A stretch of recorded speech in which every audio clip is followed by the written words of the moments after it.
बहुत कम लोग जानते हैं कि पंजाब भी एक देश हुआ करता था जो अफगानिस्तान से चीन तक फैला हुआ था, जिसका राजा था महाराजा रणजीत सिंह।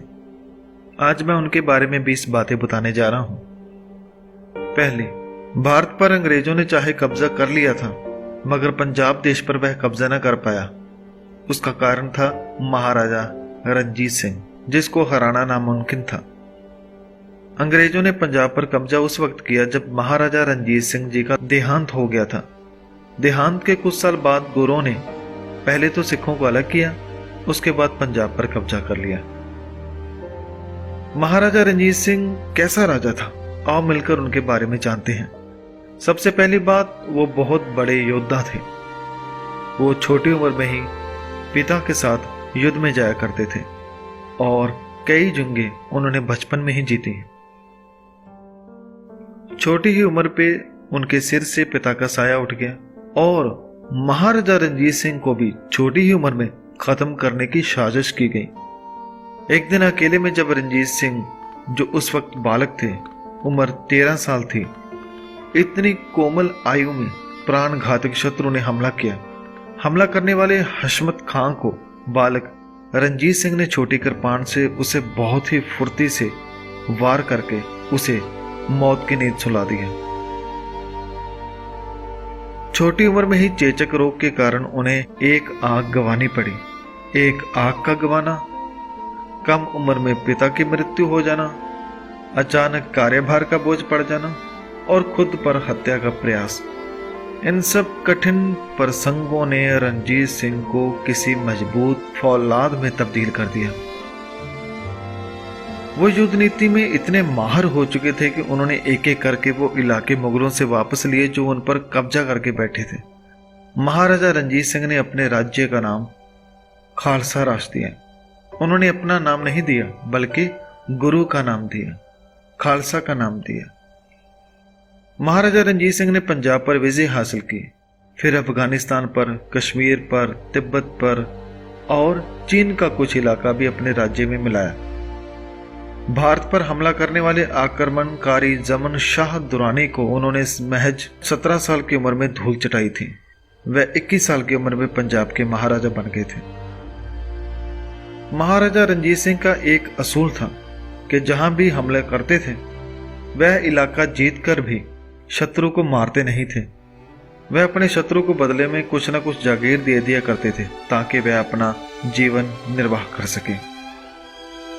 महाराजा रणजीत सिंह दुनिया का एक ऐसा राजा है जिसने अपने शासनकाल में कभी किसी अपराधी को मृत्युदंड नहीं दिया।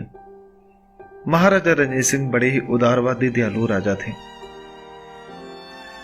महाराजा रणजीत सिंह बचपन से युद्धों में जाना शुरू कर दिया था, इसलिए वह पढ़ न पाए, लेकिन उनके राज्य में हर तरह की पढ़ाई होती थी। 16 भाषाओं में पढ़ाई होती थी और साथ में नौकरी का प्रबंध भी किया जाता था। यहां तक कि हर गुरुद्वारा साहब, मंदिर, मस्जिद में भी स्कूल लगाए जाते थे। महाराजा रणजीत सिंह हर धर्म का सत्कार करता था। उन्होंने श्री दरबार साहब और अनेकों ही हिंदू व मुस्लिम धार्मिक स्थानों पर सोने की सेवा की और नगद सालाना चंदा भी लगाया था। महाराजा रणजीत सिंह ने कभी अपने नाम का सिक्का नहीं चलाया। उसने गुरु नानक व गुरु गोबिंद सिंह जी के नाम का सिक्का चलाया था। महाराजा रणजीत सिंह वक्त के बहुत पाबंद थे।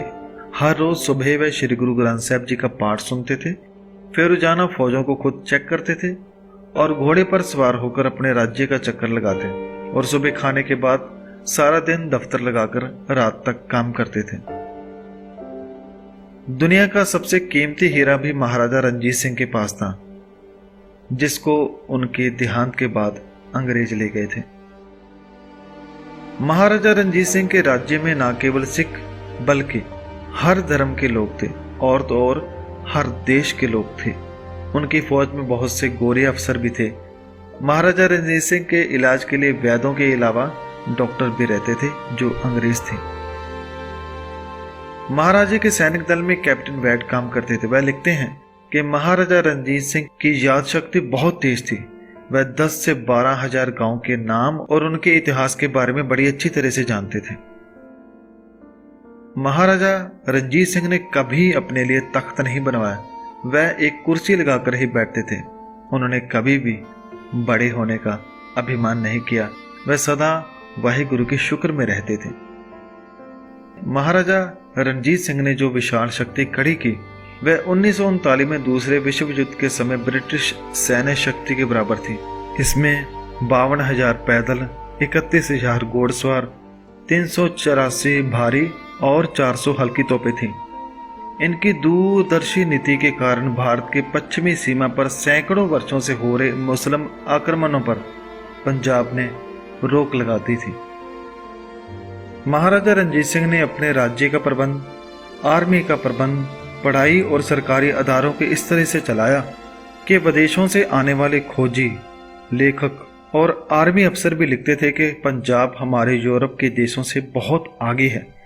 दोस्तों, इसकी और जानकारी के लिए आप खुद किताबें पढ़ सकते हैं जो नेट पर मौजूद हैं।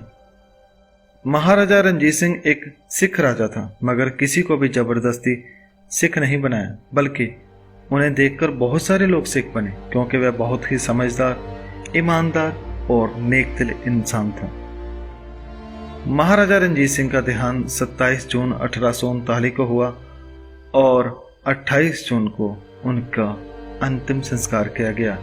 वो महाराजा जो हर धर्म और हर इंसान के दिल की धड़कन था, वो सदा के लिए चला गया। पंजाब के लोग कहते हैं कि उस दिन केवल महाराजा रणजीत सिंह ही नहीं गए, बल्कि पंजाब की तकदीर भी चली गई। उसके बाद पंजाब को ऐसा महाराजा नहीं मिला जो सबसे मिलकर चल सके। पूरी सिख कौम उनको आज के दिन याद करती है, क्योंकि आज के दिन वह हमें छोड़कर चले गए थे और इतना बड़ा साम्राज्य जो हमें दिया उसे हम संभाल ना सके। ये हमारी बदकिस्मती है। धन्यवाद। वाहिगुरु जी का खालसा, वाहिगुरु जी की फतेह।